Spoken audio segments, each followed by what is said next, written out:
Hi everyone and welcome to another video. Today I have with me the Dacia Duster. When I got to Romania, I didn't know which car to take. I booked for a Toyota CHR, but because of problem with my license, which I don't know why they didn't accept it, I had to take from a local dealership a car, and I've received the Dacia Duster, and I'm glad for that. Before I'll share with you why I got so happy to having this car with me, I'm sorry that I had to take a video in this location because there was some pileup up there in the north, in the high mountains, where I had so much better view and stuff to show you. But we got here, and I think it's much suited to the Dacia Duster because it's work-related SUV. So yeah. So let's start by talking about the looks. By looking at the Dacia Duster, you can see it's not a car that you can see on the road every day or everywhere, unless you're from Romania, and there you can see a lot of it. It's looking a bit different because it's got some angles and it has a third window that is pretty big, and it's looking, not related to any other car on the road. But once you get used to the looks of it, you understand that you have a really nice car with you. It's not a fake SUV with those black plastics over here that says, oh, I'm an SUV. No, you actually do have an SUV that has the capability of a 4x4. You're also getting those rails, which are pretty tough because I can actually move back the car and feel that it's quite hefty. And for those of you who like sporty cars, you're also getting this tiny spoiler, which looks kind of nice on this car. And if you're driving behind it, you can see the taillight, which are a bit different. It's like, it's going both ways. I don't know why they try to do it around it, but it's looking pretty cool, So let's talk about the Bagage, where you put stuff behind while traveling. So it has a lot of space. You can put like 2 full-sized bags and maybe a smaller one if you're removing this part. And yeah, also getting a small space there, a tiny light, a hanger, and you even getting a full spare tire. Yeah, it's so heavy. Now, before continuing with the review, I would like to get out all of the bad stuff, the stuff that I didn't like within the car, and just let's talk about the good stuff, shall we? So, the bad stuff. You get only plastic around your head. Everything is kind of feels, bad on the hand. The seat is manual and there is nothing to talk about heated or ventilated seats. It has nothing out of it. Carpet. So actually there is no carpet. You do get one if you're removing that one, but then it's a workhorse, so it's supposed to be kind of dirty usually. And they made something stupid with this one, so my clutch got stuck a few times, so I've just flipped it and everything works fine. Also, you don't get any storage in between or a place to rest your hand. Nothing about it. And the media is kind of tiny, but really that's everything that's wrong with the Dacia Duster. That's it. Everything else, and I'll share with you why I love this car. Alright, so let's start with the data cluster. So the data cluster has everything that you might need in black and white. So you've got your speed, you have your average speed, you got this distance, how much left before you have to fill up the car, range, so the distance is how much I drove. That's how much left for me before I have to fill it up. Current is how much, if let's say I'm putting gas, because I'm not driving, it won't show us numbers, but let's say I'm driving, it's supposed to show you how much you're currently, while driving, how much it consumes on average, how much on average this car consumes. And that's just my trip, so yeah. And that's the AdBlue, how much you've left before you must fill it up. Tire pressure, if you're losing any pressure, then it will tell you. Minimum and maximum of the heat, if the car is getting heated up, it will tell you. And that's it. That's all you get from the Dacia cluster. Now regarding the wheel, so the wheel is buttery smooth. And as someone who drives many cars and expensive cars, it felt like Dacia knew what they're doing. The wheel is so smooth, I can just touch it and it moves without any issues. I love the fact that it's so smooth. It's not, you can't find such smooth wheel with any car. So the media or the buttons that you have on the wheel. So that's where you change the information in the data cluster. Nothing important. All of these are blanks. I don't know what they're supposed to do, but they're not here.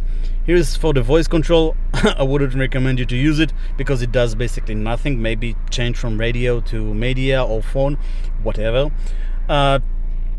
So these two, how much you limit the speed of the car to. So let's say you're pressing on it while you are at 100 kilometers per hour, then it won't pass that, even if you fully press the gas pedal. And that's the cruise control. Now the cruise control works if you press on it, but you must click on the minus first for it to work. So let's say you're driving at a low speed of 50 kilometers per hour, you'll press on it and it'll stay on 50. Get it?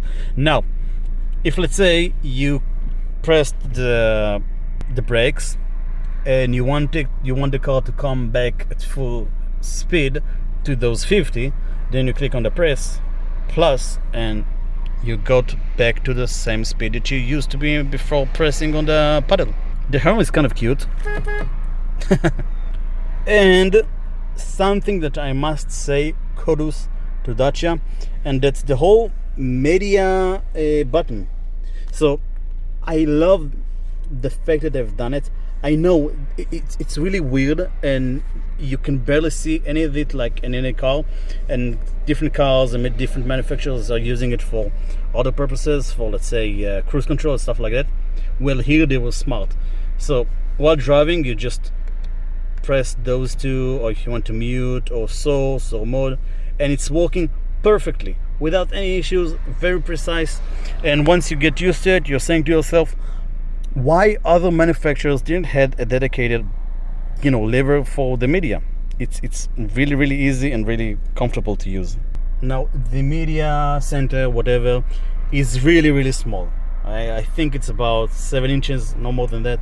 So you get a radio, you get a media, and if we are talking radio or media, I must say that the speakers in this car are just perfect. I mean, yeah, they're not Harman Kardon, they're not Beats, but they're doing the job and do it perfectly. Not like another manufacturer which push like much cheaper speakers and you're not enjoying driving. With this car, you can enjoy driving, and you don't get any more unique settings except from the Bluetooth or factory settings, audio, display, devices, whatever. Nothing. Just radio and media, and that's it. And if you forgot what car you're driving, you can remind yourself that it's here. Now the rest of the buttons. So let's talk about the piano. And I love this design. Thank you, Peugeot, or another manufacturer did it first.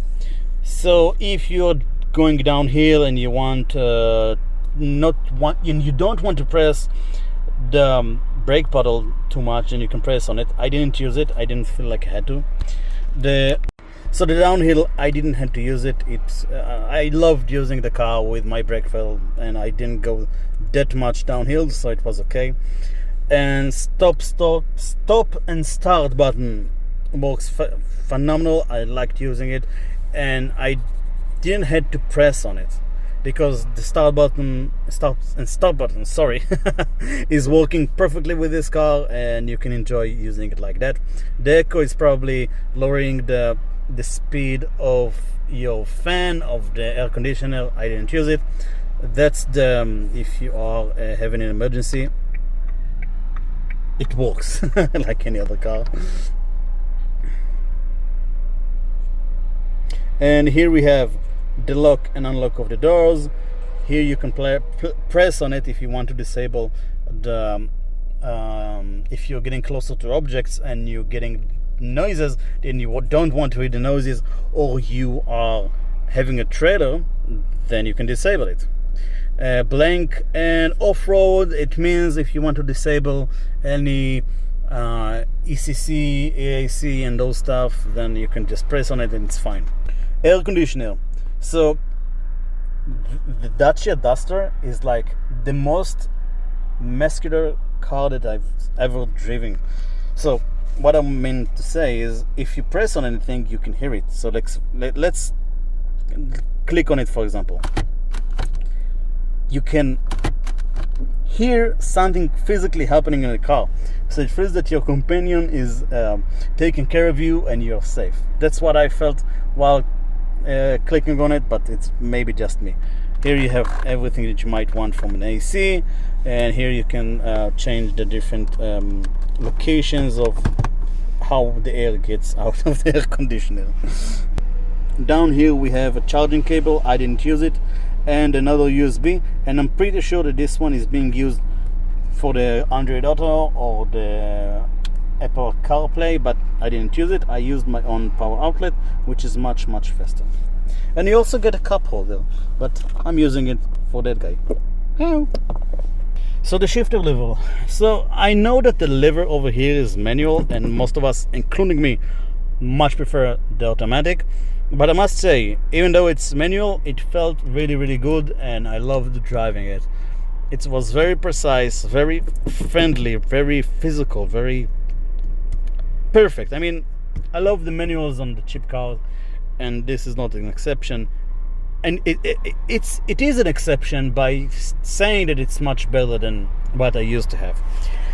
Over here you getting the dual wheel drive or the 4-wheel drive. I've used only the 2-wheel drive except for one time, but I didn't feel like I had to use it because this car has a lot of power. It's I mean, not a lot of power, but enough power to drive and feel comfortably driving highways or I don't know, any other place.